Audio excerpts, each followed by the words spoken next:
On the other hand, if payment is to be made only after a lapse of a certain stipulated time, the draft is a time draft. Generally speaking, time drafts may cover 60 days, 90 days, or 120 days. One side, late payment, the date on which a dividend, mutual fund, distribution, or bad interest payment is made or scheduled to be made. Kinisan ko ng late payment kay, it is also called distribution date.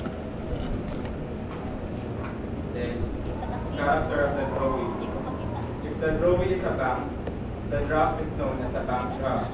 A bank draft is an order written by one bank directing a second bank to pay a certain sum of money to the recipients of the draft. Question? Wala na siya deklaro. Wala?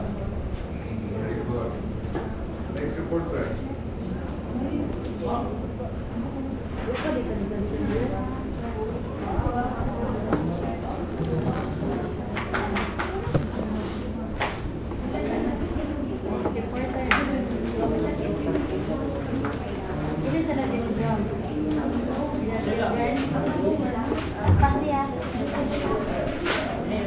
Charlene, butang. Tumbang ang video.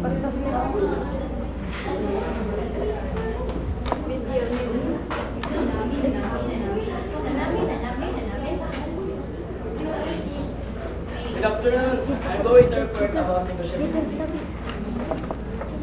What is negotiability? Negotiability.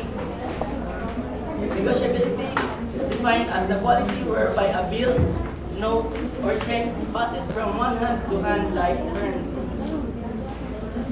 Negotiability are documents that are negotiable are substitute for currency. There are formal requirements for negotiability. 1. It must be written and signed by maker or drawer. The signature of the maker or drawer appearing on the instrument need not necessarily always be that of by manual signature. No oral contact could be negotiable, only written or printed contract. Hindi pwede ka na storya-storya lang. In writing, you may use pencil, ball pen, no erasures in the names of the parties, amount, and date. 2. It must contain an unconditionally or absolute promise or order to pay a certain sum in money. 3rd, it must be payable on demand or at fixed or determinable future time. An instrument is deemed payable on demand.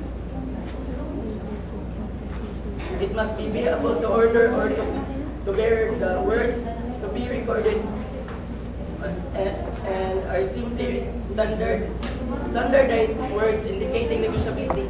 As such, their use eliminates any questions as to equivalence of the expression.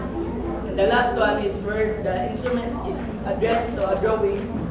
He must be named or otherwise indicated therein with a reasonable certainty. A drawing may be any party such as an individual or proprietorship or corporation upon whom a draft is drawn and for whom the payment of the draft is expected. In other words, okay.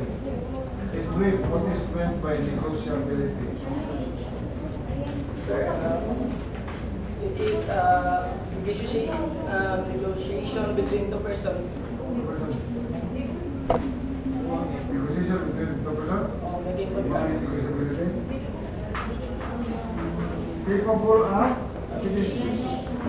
of being negotiated. Capable of being negotiated. Balitan. Daga. Negotiable nila. Daga ba? Negotiable nila. Negotiable. Amin nyo? Depende. Sige. Alright, sir. Next. Jiela. MJ. Little shit. Good afternoon, sir. Good afternoon. My report is about negotiation, what is its definition, and about the endorsement. But before that, I will first discuss about negotiable instruments law when it is enacted.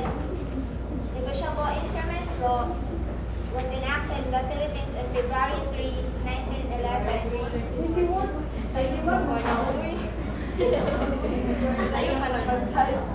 Enacted in the Philippines on February 3, 1911, but took effect on June 2, 1911. This law was developed in order to have uniformity in the negotiable instruments. If di ba kung wala yung law, kay wala murag kuan kayo kanang gubod. If para sa negotiable instrument, if wala og law, kanang murag i-abuse ang paggamit sa mga check, basta kinana. It also reduce risk and uncertainty in negotiating. So, para may law kanang certain yun ang pagkuan ba kung asa mo perma, asa mo endorse, and then sa ang gamiton nga check. This law deals with transactions involving negotiable instruments. And now I will discuss the definition of negotiation. In general, it is bargaining. It is bargaining, a give and take process between two parties, with its own aims, needs, and viewpoints. Like for example, in the market, between buyer and seller, kanang give and take process man, di ba, kay ang seller nagbaligya siya in order for him to gain profit. So mao na iyang aims o needs niya. In the part of the buyer, kay nagpalit siya in order para ma-satisfy siya sa iyang wants. And then in banking, it is accepting or trading a negotiable instrument. Kanang mag-accept sa kanang, for example, sa check, kanang mao na ang negotiation. And then in trading, it is a process by which a negotiable instrument is transferred from one party to another by endorsement or delivery. And then, kanang transfer or kay mo na like payee, kanang nagpautang, kanang bali transfer dahil kanang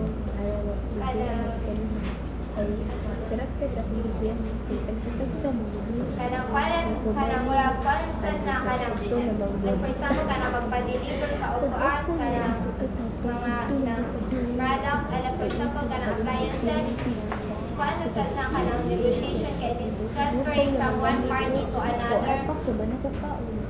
And then negotiation is not only in banking and in trading. Like for example kanang in kuan kanang sa marriage, diba, it is also a negotiation between two parties. And then in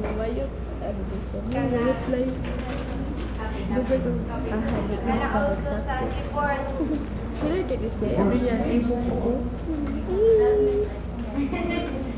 then next is endorsement. It is the act of signing a check for the purpose of transferring it to somebody else.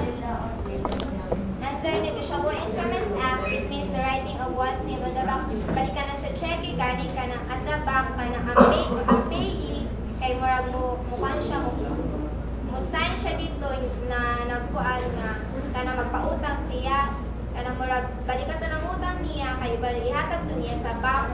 So, katong kuan, katong yung perma sa payee, kailangan it should be in proper fashion, kailangan di ka na murag police ra, kailangan ka na kanang iya gud murag kanang signature niya kay para ang bank kay mo hatag siya og kwarta dito sa kuan kanang iya gipautangan. And then if kuan naman, it is usually made on the back of the check, but if no space is left, kay it may be made on a separate paper attached it. Kanang if kuan naman kanang if ang check ay i-endorse in behalf of a company, katong nag-endorse, kailangan iya jud is specify na iya nga siya ra endorse in behalf of the company na dili to in his personal para sa iyang personal capacity. That's it. Endorsement is account signing. So when a check is being endorsed, there is transfer of ownership from the endorser to the endorsee. Yes. Na.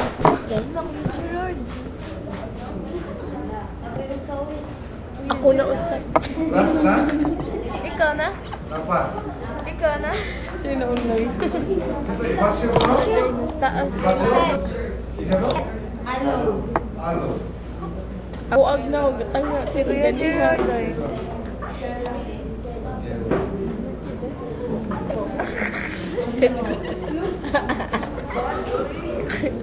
Ito mo ito na. Alba. Alba. Isa sunod. Ano yun? Sila daw.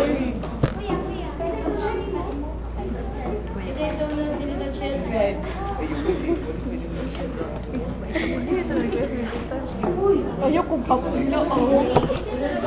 Hindi na yung